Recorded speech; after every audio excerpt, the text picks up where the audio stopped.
going back to a class is totally different than going back to an unsafe classroom. With Manitoba students set to go back to the classroom on Monday, some advocates are calling on the provincial government to rethink their decision and provide a remote learning option as COVID-19 cases continue to soar. Return to school has been a hot topic of conversation in Manitoba as of late, with the province announcing last week the return of students into the classroom on January 17th. But Donis Kennedy, co-organizer with Safe September Manitoba, says the province needs to provide better safety measures such as N95 masks, rapid tests, and proper ventilation before allowing students to enter schools. So there's a lot of safety measures that can be put in place if we extend the time period and we make it optional.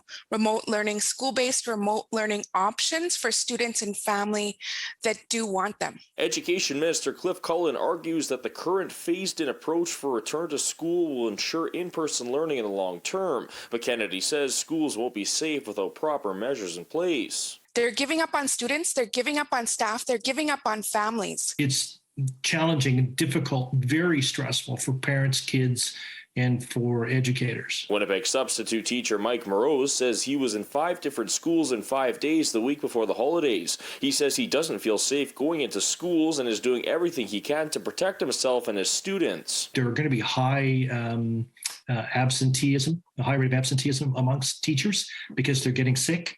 And that you're going to be called on to go into some of those settings where that work hasn't been done, not because the school didn't want to do it, but because the government hasn't provided the resources to make it so. Epidemiologist Cynthia Carr says about a quarter of COVID-19 cases are in the age range of 0 to 19, but past data shows majority of transmission doesn't come from schools. The school setting accounted for about 5% of transmission, and it went up to about close to 10% in December. But when I continue to look at that against household spread, social setting, and workplace, household spread continues to account for 60 to 65% of known transmission. On Monday, students at public and independent schools are organizing walkouts protesting the return to school with few safety protocols. Kennedy says Safe September Manitoba supports the walkouts. All students and staff deserve a safe learning environment and a safe workplace. In Winnipeg, Alex Karpa, City News.